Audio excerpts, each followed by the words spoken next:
At 11:47 a.m. Greenwich Mean Time this morning, 3 European warships crossed into the Arabian Sea on a heading that would place them at the entrance to the Strait of Hormuz within 72 hours, a deployment that represents the most significant European naval commitment to Persian Gulf security operations in over 3 decades.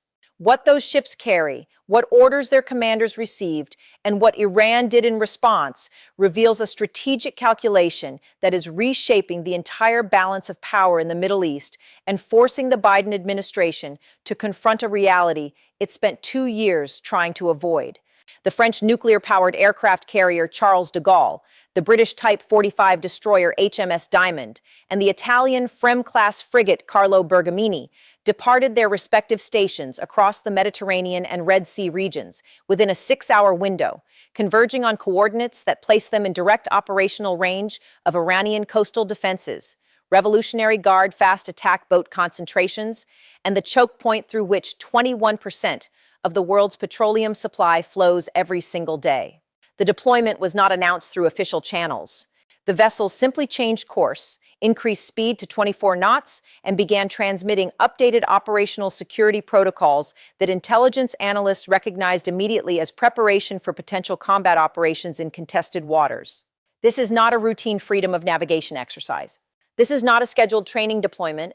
This is 3 major European naval powers positioning their most capable warships in the exact location where American forces have maintained continuous presence since 1949, sending an unmistakable signal that the security architecture protecting global energy flows is no longer exclusively an American responsibility.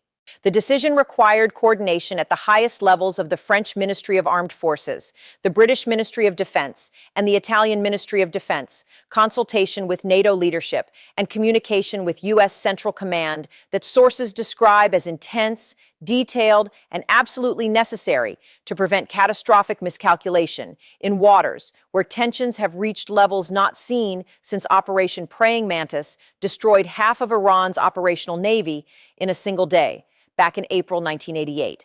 Iran's response came faster than any Western intelligence agency predicted. 17 minutes after the Charles de Gaulle transmitted its updated course to Allied command structures, the Islamic Revolutionary Guard Corps Navy dispatched 23 fast attack boats from bases at Bandar Abbas, positioned mobile anti-ship missile batteries along 47 miles of coastline facing the strait, and activated radar systems that American surveillance assets detected immediately. But that was the expected response, the military posturing that happens whenever Western naval forces operate near Iranian waters. What happened next crossed every red line that Western powers thought they had communicated clearly over the past 6 months. At 2:34 p.m. local time in Tehran, Iranian Defense Minister Brigadier General Mohammad Reza Ashtiani appeared on state television for what official media described as an emergency national security address.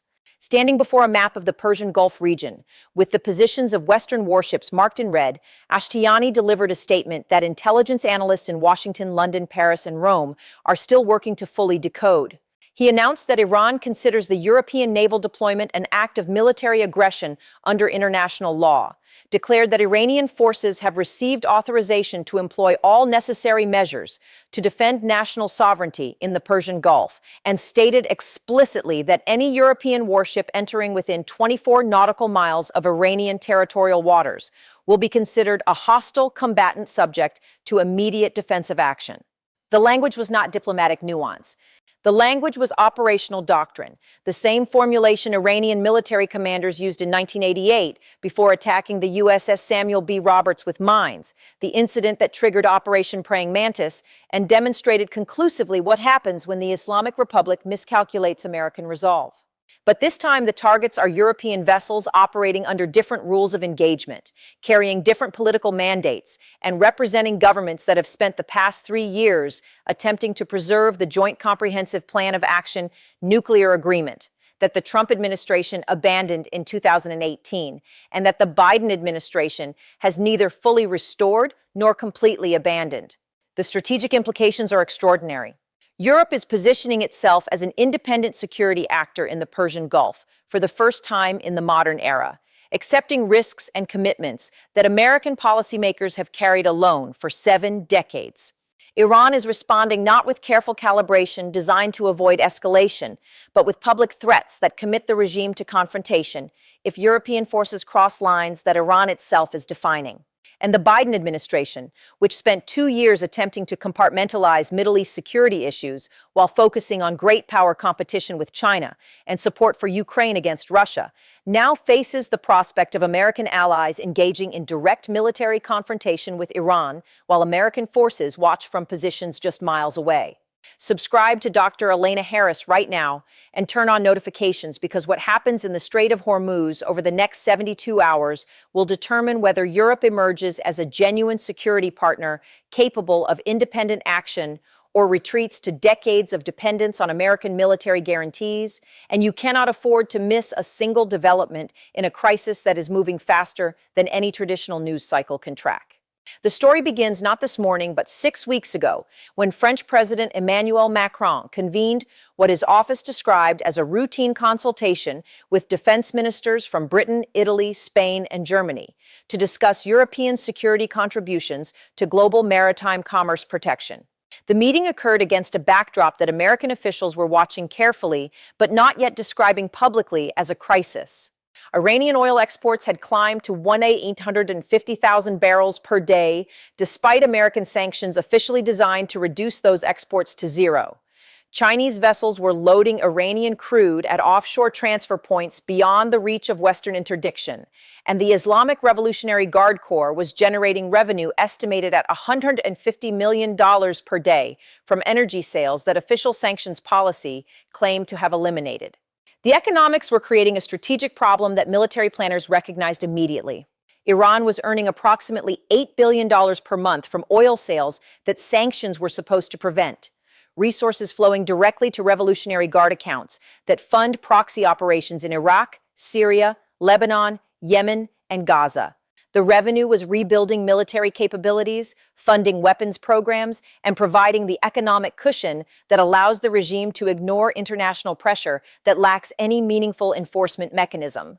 European governments watching gasoline prices rise across their domestic markets, while Iranian tankers operated freely, began questioning why Europe was absorbing economic pain from reduced Russian energy imports, while Iranian exports increased without consequence. The consultation that Macron convened was not about whether Europe should take action. The consultation was about what form that action would take and whether European governments possess the political will to accept the risks that meaningful action would require. What emerged from that meeting was a framework that participants have refused to discuss publicly, but that leaked details reveal insufficient clarity. France, Britain, and Italy would commit major warships to Persian Gulf operations.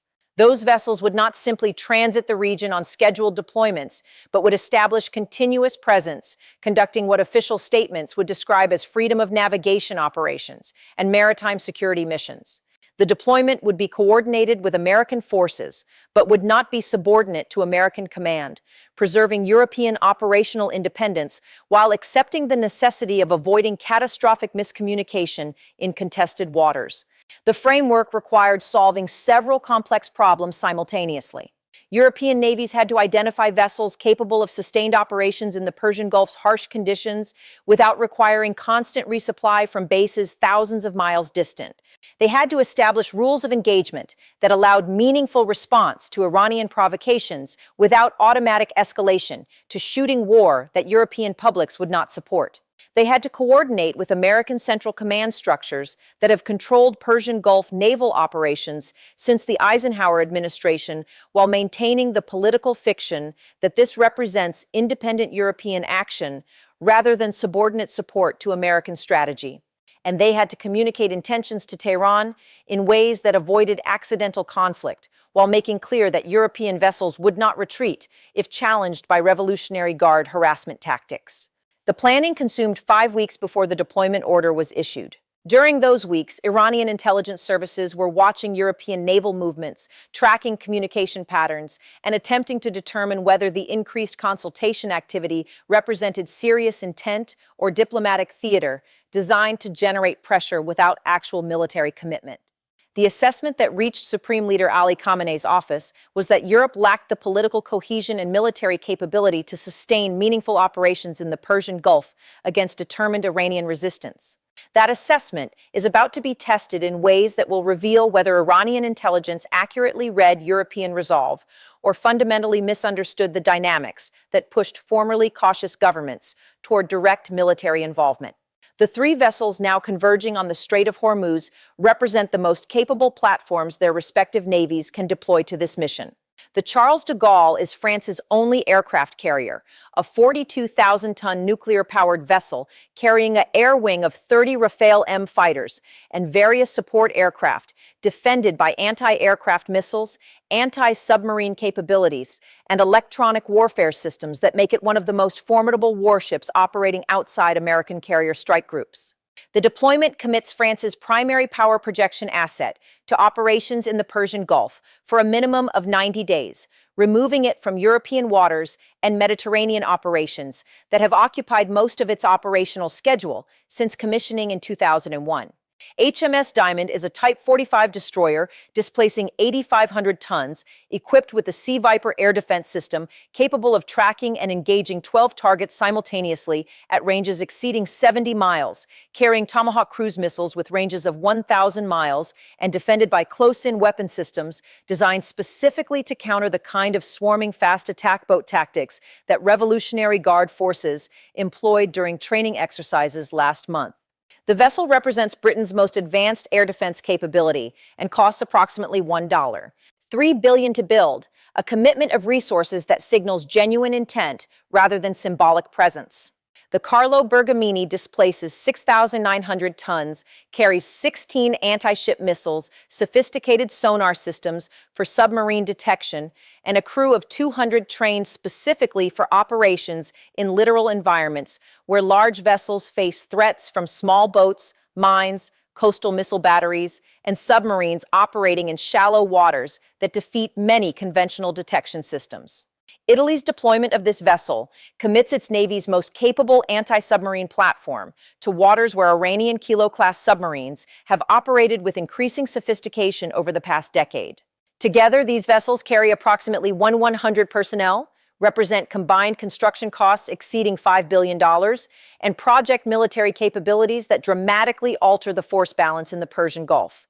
Their presence means that European governments are willing to place their most valuable military assets and over 1,000 of their citizens in direct proximity to Iranian forces that have demonstrated willingness to attack Western targets when they calculate that attacks serve regime interests.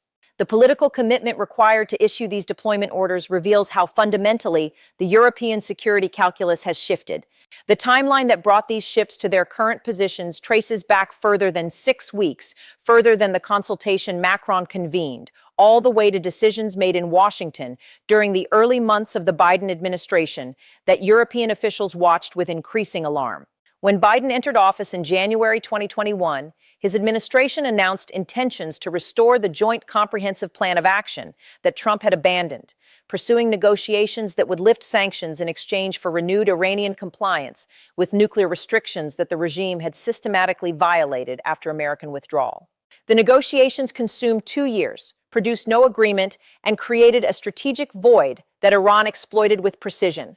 During those 2 years, Iranian uranium enrichment advanced to 60% purity, just below the 90% threshold required for weapons-grade material. Centrifuge installations expanded to capacities far exceeding anything the original JCPOA permitted. Stockpiles of enriched material grew to volumes that would allow production of sufficient weapons-grade uranium for multiple nuclear devices within weeks if the regime made that decision. And throughout this period, American policy remained locked in negotiating postures that European governments increasingly viewed as disconnected from the reality that Iran was using negotiations as cover for nuclear advances that no subsequent agreement could reverse. European frustration with American Iran policy has built steadily across 3 administrations. The Obama administration negotiated the JCPOA over European objections that the agreement's verification mechanisms were inadequate and its sunset clauses guaranteed Iranian nuclear weapons capability within 15 years. The Trump administration abandoned the agreement without consulting European allies, who had treaty commitments to Iran under the deal and who absorbed immediate economic consequences when American sanctions snapback prevented European companies from conducting legitimate business with Iranian counterparts. The Biden administration pursued restoration negotiations that stalled endlessly, while Iranian nuclear advances continued unchecked. The pattern taught European governments that American Iran policy prioritizes domestic political considerations over coherent strategy, changes completely with each administration regardless of previous commitments, and leaves European allies managing consequences of American decisions in which they played no role. The education was expensive, measured in canceled contracts worth billions, in energy security vulnerabilities that contributed to the crisis when Russia cut natural gas supplies, and in growing recognition that depending on American security guarantees means accepting whatever policy Americans choose regardless of European interests. The decision to deploy independent European naval forces to the Persian Gulf represents the conclusion of that education. If American Iran policy cannot be relied upon for consistency, if American commitments to allies fluctuate with domestic political cycles, if American strategic attention has shifted permanently toward great power competition with China, then European security requires European military capabilities employed under European command for European interests. The deployment is not about replacing American forces. The deployment is about ensuring that European governments retain independent options when American choices diverge from European requirements. Now, here is where the strategic complexity becomes truly extraordinary. The European deployment is occurring at the exact moment when American military presence in the Persian Gulf has reached its lowest level in over 2 decades. The Biden administration, pursuing its pivot to Asia strategy, has drawn down carrier strike group deployments to the region, extended the intervals between carrier rotations, and shifted naval assets toward the Western Pacific, where Chinese naval expansion demands increasing American attention. The result is that for the first time since the Iranian Revolution in 1979, there are extended periods when no American aircraft carrier operates in the Persian Gulf or its immediate approaches. Iranian military planners have noticed the pattern and adapted their operations accordingly. Revolutionary Guard fast attack boat deployments have increased in frequency and aggressiveness. Coastal missile battery positions have expanded along both sides of the Strait of Hormuz. Submarine operations have grown bolder, with Iranian Kilo-class boats spending increasing time at sea and operating at greater distances from their bases. The harassment of commercial shipping has intensified, with Iranian forces conducting mock attacks on tankers, testing responses, and mapping the positions where Western forces maintain surveillance. The European vessels now entering this environment arrive without the overwhelming force superiority that American carrier strike groups have maintained since the Persian Gulf became a permanent American naval station 75 years ago. A single American carrier strike group typically includes the carrier itself, with 70 to 80 aircraft, multiple Aegis-equipped guided missile cruisers and destroyers, attack submarines, support vessels, and the logistical infrastructure to sustain operations indefinitely. The combined force represents capabilities that no regional power can match and that even peer competitors would approach with extreme caution. The 3 European warships approaching the strait carry formidable capabilities, but not the overwhelming superiority that has characterized American presence. The Charles de Gaulle's air wing of 30 aircraft is less than half the size of an American carrier's complement. The supporting vessels number 2 rather than the 6 to 8 that typically accompany American carriers. The logistical tail supporting the deployment is thinner, the resupply chains longer, the replacement parts further away, and the combat reserves smaller. European forces are capable, professional, and well-equipped, but they are not designed for the kind of sustained, high-intensity operations that American forces train for constantly. Iran's leadership recognizes these differences and is calculating whether European political will matches European military capability. The Revolutionary Guard has spent years developing tactics specifically designed to exploit vulnerabilities in Western naval operations in confined waters. Swarming attacks by dozens of fast boats armed with rockets, anti-ship missiles, and suicide bombs aim to overwhelm defensive systems through sheer numbers. Coastal missile batteries positioned in hardened sites along the strait can fire salvos designed to saturate ship defenses by attacking from multiple directions simultaneously. Mines deployed in shipping channels force vessels to slow to searching speeds that make them vulnerable to other attack methods. Submarines lurking in shallow waters where sonar performance degrades can approach undetected and fire torpedoes at ranges too close for effective countermeasures. These tactics have never been tested against full-scale Western naval operations because Iranian commanders understand that testing them would provoke overwhelming American response that would destroy Iran's entire naval capability within days. But what happens when the targets are European vessels operating under different political constraints? What happens when the defending forces cannot count on immediate American reinforcement? What happens when the political costs of significant European casualties might fracture the coalition before military objectives are achieved? These are the questions that Iranian Supreme Leader Ali Khamenei is asking his military commanders right now. These are the calculations happening in meetings at the Ministry of Defense, in Revolutionary Guard planning cells, and in the Supreme National Security Council chambers, where Iran's most consequential decisions are made. And these calculations are occurring against a domestic political backdrop in Tehran that makes escalation more attractive than caution. Make sure you are subscribed and notifications are turned on, because the next 72 hours will reveal whether Iran has accurately assessed European vulnerability or is about to repeat the catastrophic miscalculation of 1988, when Revolutionary Guard commanders believed American forces would accept casualties without overwhelming response. An assumption that was proven terminally wrong when Operation Praying Mantis destroyed half of Iran's navy in less than 8 hours of combat. The domestic political situation inside Iran is creating pressure for confrontation that external observers are only beginning to understand fully. The regime is not a monolithic entity making unified, calculated decisions. The regime is a collection of competing power centers with different institutional interests, different threat perceptions, and different calculations about how aggressive posturing toward Western forces serves their factional advantages. Supreme Leader Ali Khamenei, at 84 years old, is facing succession questions that have paralyzed other authoritarian systems at similar moments. Who will control the revolutionary institutions after Khamenei dies?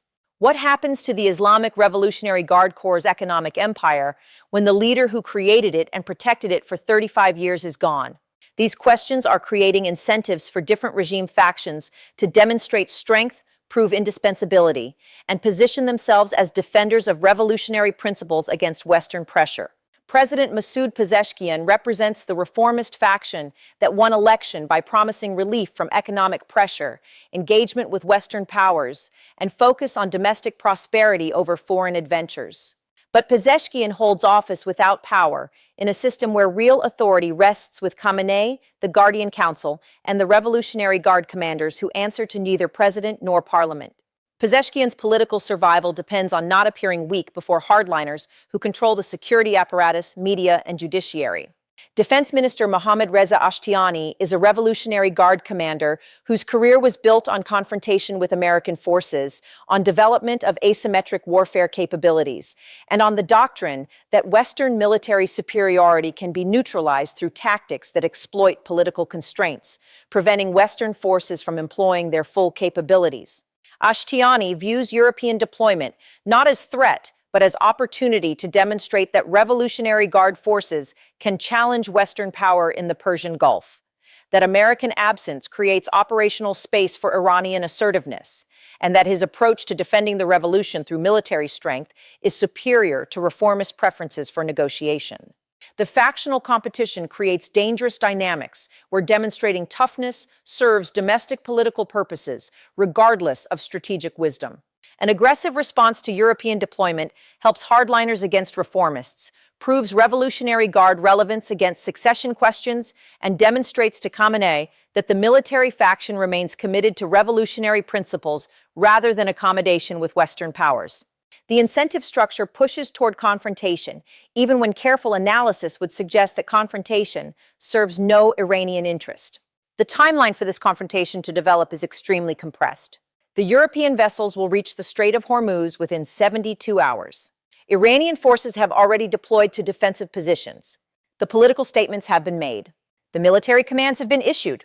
What remains is the actual encounter when European warships enter waters that Iran has declared it will defend against foreign military presence, when Revolutionary Guard forces must either execute their threats or reveal them as empty posturing, and when European commanders must either respond to Iranian actions or demonstrate that their deployment was political theater without military substance. The economic dimensions of this crisis are creating their own pressure toward confrontation. Iran is currently exporting 1,850,000 barrels of oil per day, generating revenue of approximately $150 million daily. That revenue depends absolutely on the Strait of Hormuz remaining open to Iranian tankers, on Chinese vessels being willing to load Iranian crude at sea, and on the implicit understanding that Western powers will not interdict Iranian oil shipments, despite sanctions that technically prohibit those exact transactions. European naval presence threatens this entire arrangement. If European vessels begin inspecting suspicious tankers, if they interdict vessels loading Iranian crude, if they enforce the sanctions that European governments officially maintain but practically ignore, Iranian oil revenue collapses overnight. The regime faces a choice between accepting that European forces will operate freely in waters Iran considers its strategic backyard, or responding with force that risks conflict but preserves the ambiguity that allows Iranian oil to flow despite sanctions. The Revolutionary Guard's economic interests make them particularly sensitive to anything threatening oil revenue. The IRGC controls an estimated 30 to 40% of Iran's domestic economy through construction companies, telecommunications networks, banking operations, and oil sector involvement. They take percentages from oil sales, manage smuggling networks that evade sanctions, and operate front companies that facilitate transactions that official channels cannot process. European naval presence threatens revenue streams worth billions annually, creating institutional incentives for confrontation that exist independently of strategic calculation about whether confrontation serves Iranian national interests. The Chinese dimension adds another layer of complexity to calculations in Tehran. China is Iran's largest oil customer, purchasing over 90% of Iranian exports and paying in yuan that Iran uses to purchase Chinese manufactured goods that sanctions prevent obtaining from Western sources. The economic relationship is symbiotic but unequal. Iran needs Chinese purchases desperately, while China can source oil from dozens of alternative suppliers if Iranian supplies face unacceptable political risk. Chinese state-owned shipping companies are already reducing Iranian oil purchases in response to increased Western attention to sanctions enforcement. Chinese officials have communicated to Tehran through diplomatic channels that Beijing will not protect Iranian interests if protecting those interests creates friction with European partners that China needs for its own economic and strategic purposes. The message to Iran is clear: do not expect Chinese support if you provoke conflict with European forces. The message creates strategic isolation for Iran that makes confrontation riskier, but also makes it more attractive to hardliners who argue that Iran must demonstrate it will not be isolated and pushed around by Western powers. If China is signaling that it will abandon Iranian interests when those interests conflict with Chinese priorities, then Iran must prove it possesses independent capabilities to defend its position. The demonstration requires confronting European forces in ways that show Western military presence does not automatically translate to Western control. Russia presents a similar dynamic. Russian officials have made supportive statements about Iranian sovereignty and criticized Western military presence in the Persian Gulf, but Russian actions reveal calculation rather than solidarity. Russia is actively increasing its own oil production to capture market share that Iranian supply disruptions would create.